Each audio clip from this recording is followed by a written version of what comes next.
नमस्कार, मैं हूं आशीष त्रिपाठी आपके साथ और रुक करेंगे इस वक्त की अहम खबर का।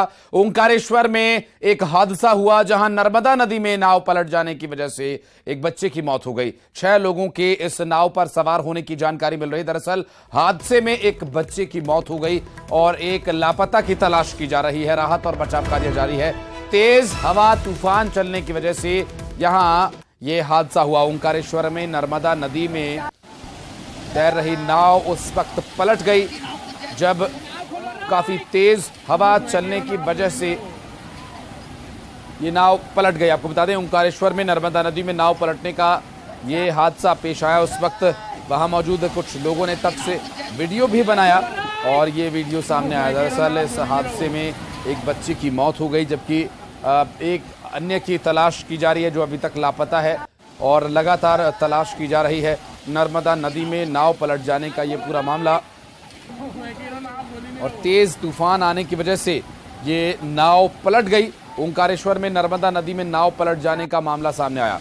आपको बता दें कि इस तूफान की वजह से नाव पलट गई और इस नाव में जो 6 लोग सवार थे उसमें एक बच्चे की डूबने की वजह से मौत हो गई जबकि एक अन्य की तलाश अभी की जा रही है। राहत और बचाव कार्य जारी है। तस्वीरें इस वक्त आपकी टीवी स्क्रीन पर। बेहद दुखद यह हादसा और तेज हवा चलने की वजह से ये नाव पूरी तरह से पलट गई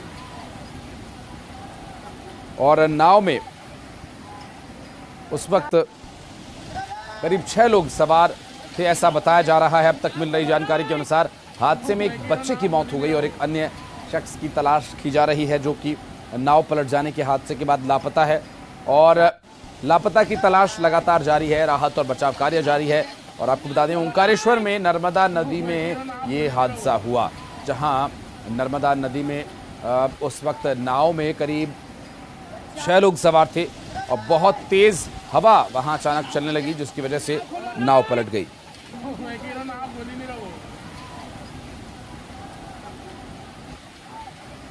तो वो 2 वीडियोस हम आपको दिखा रहे हैं जहां पर तट पर मौजूद लोगों ने ये वीडियोस बनाए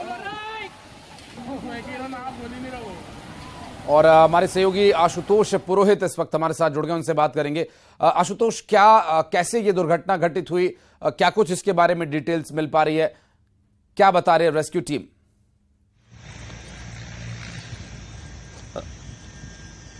आशीष, मैं बताना चाहूंगा ये ओंकारेश्वर तीर्थ स्थलीय यहाँ पर गुजरात के भावनगर का एक परिवार धार्मिक यात्रा पे मध्य प्रदेश की निकला था। इस दौरान ये आज जब ओंकारेश्वर पहुंचा तो अभी की घटना बताई जा रही थोड़ी देर पहले कि नाव में सवार होकर 6 लोग सवार हुए थे और ये नाव में जब नर्मदा में घूम रहे थे इसी दौरान अचानक जो है तेज हवा आंधी के चलते हुए मौसम में बदलाव आया और हवा के चलते हुए नाव पलटने की बात बताई जा रही है जिसमें एक बालक की मौत की पुष्टि कलेक्टर अनूप कुमार सिंह ने की है और साथ ही एक व्यक्ति लापता होने की बात अभी सामने आ रही है। रेस्क्यू किया जा रहा है, बाकी लोग सुरक्षित निकल गए ऐसी बात बताई जा रही है। कुल मिलाकर ये कहा जा सकता है कि जो नाव थी नाव पलटी है और उसके बाद ये हादसा हुआ है। हादसे में एक बालक की मौत हो गई है।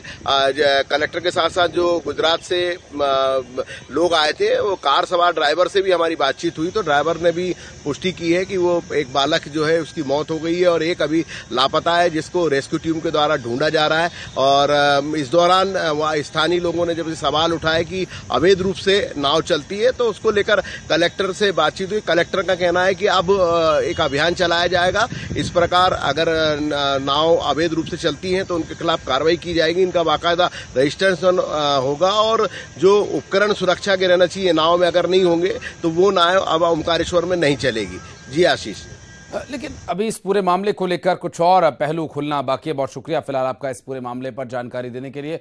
और इस बीच बढ़ते आगे बुरहानपुर सांसद ज्ञानेश्वर पाटिल के उस वीडियो की हम बात करेंगे जहां ये वीडियो सामने आने के बाद अब कई तरह के सवाल खड़े हो रहे हैं और इसमें वो मतदाताओं को प्रलोभन दे रहे हैं, धमकी दे रहे हैं। सांसद ज्ञानेश्वर पाटिल ने कहा, सभी उपस्थित महिलाएं आप सब भाजपा के कमल के फूल को वोट देते रहना तो 1000 रुपया महीना मिलेगा, नहीं तो सोच लेना, यदि कोई गड़बड़ की तो अगले महीने से 1000 भूल जाए। अब बयान में जो बातें सामने आई, जो वीडियो सामने, पहले वो वीडियो भी आपको दिखा देते हैं। नाराजगी जताई जा रही है यहां पर कांग्रेस की तरफ से, शिकायत की गई है। सरकारी कार्यक्रम में जिले के तमाम बड़े अधिकारियों की मौजूदगी में सांसद खुलेआम धमकी दे रहे हैं। उधर सांसद के बयान पर कांग्रेस की आपत्ति भी जारी है। क्योंकि 1,000 रुपए हर महीने मिलेगा और आप चाहते हो कि 1,000 रुपए हर साल मिलते रहे। कमल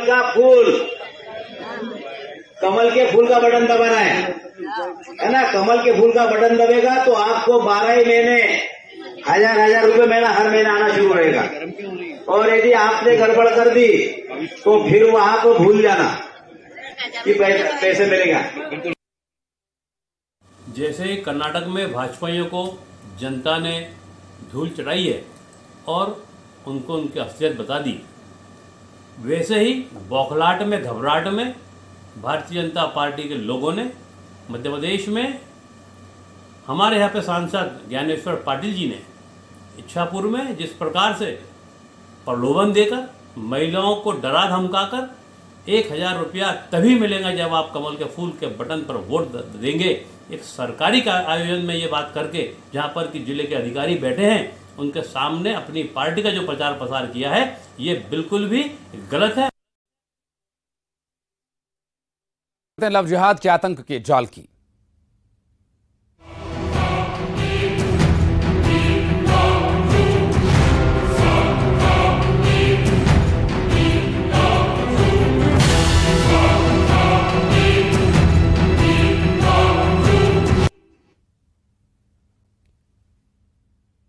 मध्य प्रदेश और हैदराबाद में एचयूटी के गिरफ्तार संदिग्धों को लेकर बड़ा खुलासा हुआ। 7 आरोपियों ने धर्मांतरण किया, वहीं युवतियों को भी लव जिहाद में फंसाकर धर्मांतरण कराया। गृहमंत्री ने इसे लेकर सख्त कार्रवाई की बात कही है। वहीं कमलनाथ भी पुलिस से सख्त कार्रवाई किए जाने की बात कह रहे हैं।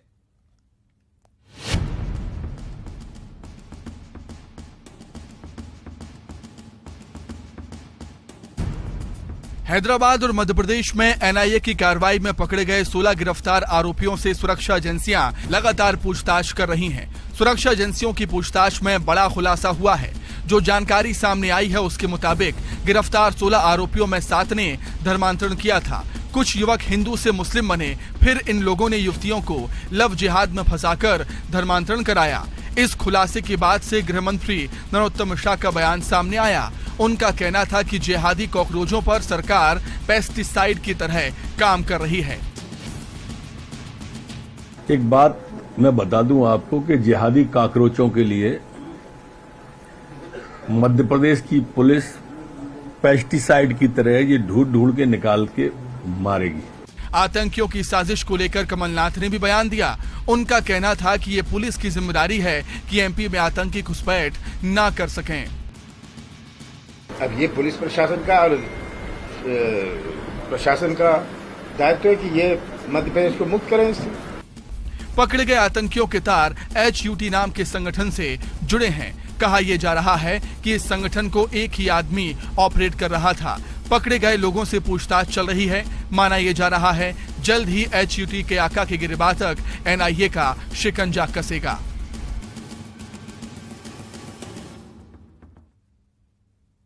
और जबलपुर में दिग्विजय सिंह ने बड़ा बयान दिया। दिग्विजय सिंह ने बजरंग दल और बीजेपी पर सवाल उठाए। दिग्विजय सिंह ने कहा कि हिंदुत्व धर्म नहीं है। उन्होंने कहा कि सनातन धर्म में कहते हैं धर्म की जय हो, लेकिन हिंदुत्व की धारणा जो बात माने तो ठीक, ना माने तो डंडे मारो।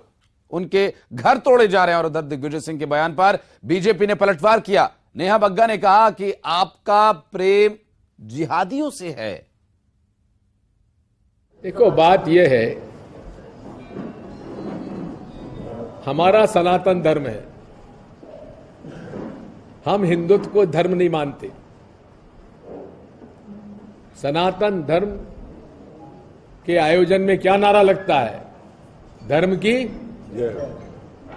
अधर्म का प्राणियों में और विश्व का ये सनातन धर्म है। हिंदुत्व में ये नहीं है। हिंदुत्व में ये कि जो हमारी बात नहीं माने उसको डंडा मारो, उसका घर तोड़ दो, उससे पैसे खा जाओ।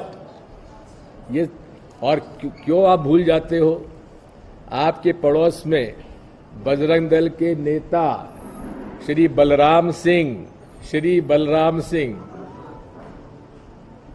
सतना के आईएसआई के लिए पाकिस्तानी एजेंसी के से से पैसा लेकर जासूसी करते पकड़े गए और 20 लोग उनके साथ और थे। ध्रुव सक्सेना भोपाल का, आईटी का अध्यक्ष भोपाल का, आईएसआई के लिए जासूसी कर रहे थे और अभी एक पकड़े गए डीआरडीओ के अधिकारी जो सावरकर जी को के शिष्य हुआ मानते थे अपने आप को, पाकिस्तानी एजेंसी के लिए जासूसी कर रहे थे।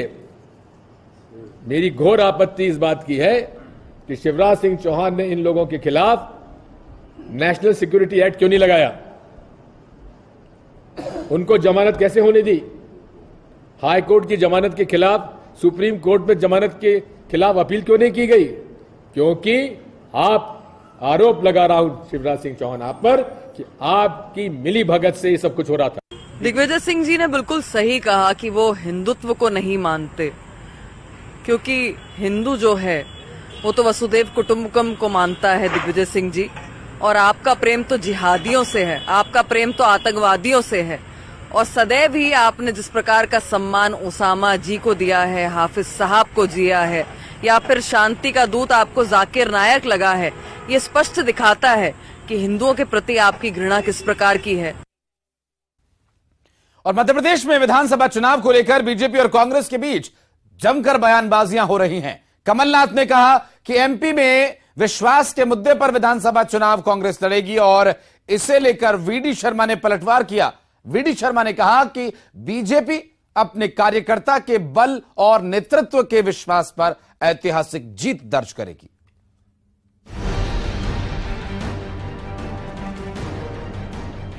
मध्य प्रदेश में भले विधानसभा चुनाव की तारीखों का ऐलान नहीं हुआ है, लेकिन सियासी दल चुनावी मुद्दों को हवा देने में लगे हुए हैं। पीसीसी चीफ कमलनाथ ने कहा कि मध्य प्रदेश में इस बार चुनाव विश्वास के मुद्दे पर लड़ा जाएगा। वहीं बजरंग दल पर बैन को लेकर कहा कि सुप्रीम कोर्ट ने जिन संगठनों को लेकर प्रतिक्रिया दी है उनको बैन किया जाएगा। योजना को बहुत बढ़िया रिस्पॉन्स मिल रहा है। अंत में बात है कौन किस पर विश्वास करता है, ये बहुत बड़ा मुद्दा होगा, कौन किस पर विश्वास करता है। और यही मुद्दे पर, विश्वास के मुद्दे पर ही अगला मध्य प्रदेश का चुनाव लड़ा जाए। सुप्रीम कोर्ट ने जो कहा है हम उसका पालन करेंगे। सुप्रीम कोर्ट ने कहा है जो भी संस्था हो या व्यक्ति हो, ये नफरत की राजनीति या विवाद की राजनीति पैदा करे, बांटने की करे, उस पर सख्त कार्रवाई होनी चाहिए। ये तो सुप्रीम कोर्ट कह रही है, एक दफा नहीं 10 दफे उन्होंने कहा है। उधर वीडी शर्मा ने पीसीसी चीफ पर निशाना साधते हुए कहा कि एमपी बीजेपी कार्यकर्ताओं का गढ़ है। बीजेपी कार्यकर्ता इन्हें आईना दिखाते रहे हैं, फिर आईना दिखाएंगे। और मध्य प्रदेश भारतीय जनता पार्टी का कार्यकर्ता इन्हें आईना दिखाता रहा है, फिर आईना दिखाएगा। आप चिंता मत करिए, 2023 का चुनाव भारतीय जनता पार्टी अपने कार्यकर्ताओं के बल पर, अपने नेतृत्व के विश्वास पर और गरीबों के जीवन बदलने के अभियान पर ऐतिहासिक बहुमत से जीतेंगे। क्या अभी भी 200 पार के बाद 200 अभी भी क्यों मध्य प्रदेश में तो हमने, ये हमारा संकल्प है 200 पार, 51% वोट शेयर और 200 पार का नारा। मध्य प्रदेश में ऐतिहासिक बहुमत से सरकार बनेगी। ये कार्यकर्ताओं की ताकत है, ये मध्य प्रदेश है। विधानसभा चुनाव की तारीखों के ऐलान के बाद एमपी में चुनावी मुद्दों की हवा बहने लगेगी। जीत के दावे हालांकि दोनों दल की ओर से किए जा रहे हैं, लेकिन जनता किसके साथ जाती है ये आने वाला वक्त ही बताएगा। और केवट जयंती पर सीएम हाउस में केवट जयंती का आयोजन किया गया। कार्यक्रम में सीएम ने केवट समुदाय के साथ इस कार्यक्रम को मनाया और केवट समुदाय की तारीफ की और साथ ही निषाद राज स्मारक बनाए जाने का उन्होंने ऐलान किया। और सीएम ने कहा कि तालाबों पर पहला हक मछुआरा समाज का है और इसके लिए सीएम ने एक कमेटी बनाए जाने का भी ऐलान किया। और सीएम ने जाति विवाद को लेकर कहा कि इस दौरान किसी को सरकारी नौकरी से नहीं निकाला जाएगा। सीएम ने निषाद राज हिंदू सभ्यता के लिए किसी भगवान से कम नहीं है कहा और कहा कि देश को जब जरूरत पड़ी तो जान न्यौछावर कर दिया। कार्यक्रम में मंत्री तुलसी सिलावट, मछुआ कल्याण बोर्ड के अध्यक्ष सीताराम बाथम के अलावा केवट समाज के कई लोग इसमें शामिल हुए।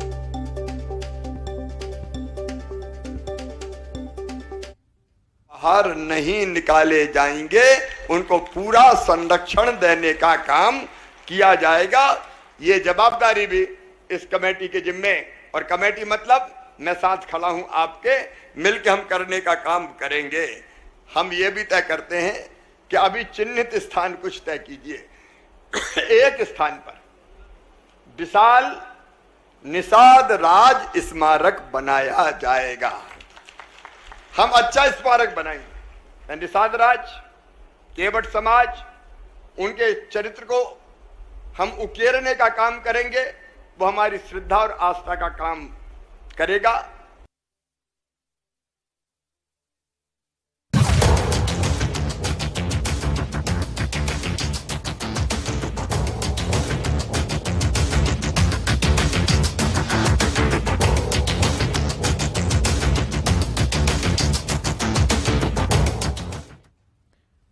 और पटना में तीसरे दिन की हनुमंत कथा का समापन हो गया है। हनुमंत कथा के तीसरे दिन बाबा बागेश्वर ने श्रद्धालुओं से एक बार फिर यह अपील की है कि जो आज कथा में शामिल हुए हैं वो कल कथा में न आए। साथ ही ये भी कहा कि कथा में अव्यवस्था न हो, इसके लिए उन्होंने कल जानबूझकर दिव्य दरबार नहीं लगाने की बात कही थी। और बाबा ने कहा कि देश की जितनी भी फैक्ट्री है वो बिहार की लोगों की वजह से चल रही है।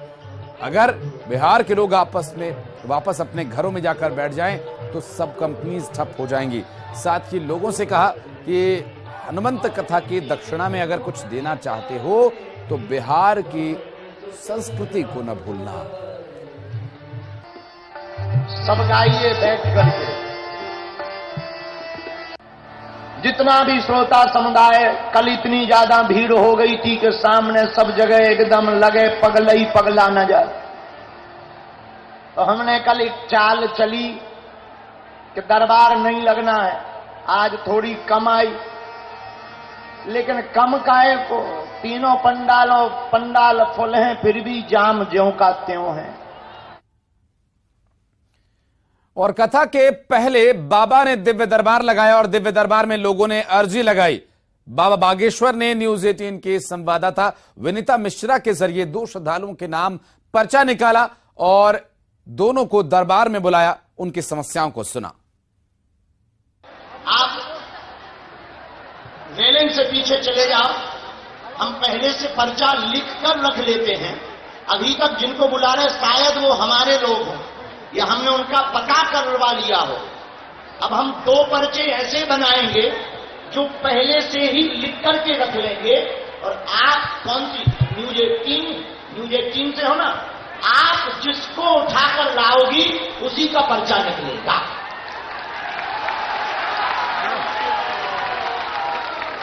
अभी तक हम जिनको बुला रहे थे शायद वो हमारे हो सकते आपके पीड़ा के अनुसार, लेकिन हम 2 पर्चे बनाएंगे। आप पीछे से पुरुषों में, महिलाओं में, बूढ़े, कमजोर, आखिर पागल जिनको लाएंगे उन्हीं का पर्चा निकलेगा। और आपकी क्षमता नहीं है, जिनका हमने पर्चा लिखा आप उन्हीं को उठा के लाएंगे। आपकी क्षमता नहीं है कि किसी और को लेकर के आए। अच्छा बहन जी, आप स्क्रीन पर देख सकती हैं कि हमने एक पर्चा बनाया, इसमें एक नंबर डाला है। स्क्रीन पर दिखाइए कितना नंबर है, कितना नंबर है? 1। देख लिया सबने? ये हमने मोड़ा, ये बंद कर दिया, ये रख लिया। और बढ़ते आगे 25 सेकंड में खबरों पर नजर डालेंगे। मध्य प्रदेश में आगामी चुनाव पर बोले पीसीसी चीफ कमलनाथ, इस बार विश्वास पर लड़ा जाएगा चुनाव। नेता प्रतिपक्ष गोविंद सिंह ने सीएम शिवराज को लिखा पत्र, प्रोटोकॉल का पालन नहीं होने से नाराज है नेता प्रतिपक्ष। कहा सुविधा देने और सुरक्षा देने में बरती जा रही है कोताही। कर्नाटक चुनाव के बाद राहुल गांधी का क्रेज, राहुल गांधी के लुक में पीसीसी पहुंचा राहुल कुशवाहा नाम का शख्स। जबलपुर में दिग्विजय सिंह का बड़ा बयान, कहा हिंदुत्व की धारणा, जो बात न माने मारो डंडे, हम हिंदुत्व को धर्म नहीं मानते। बुरहानपुर सांसद ज्ञानेश्वर पाटिल ने मतदाताओं को प्रलोभन और धमकी दी, कहा 1000 रुपए लेते रहना है तो कमल को वोट देना। भोपाल में सीएम हाउस में केवट जयंती पर भव्य आयोजन, मछुआरों से सीएम शिवराज ने किया संवाद। सीएम शिवराज अपने 2 दिवसीय दौरे पर पत्नी के साथ पहुंचे रावतपुर। एक छोटे से ब्रेक के लिए आप करें, खबरों का सिलसिला आगे भी जारी है।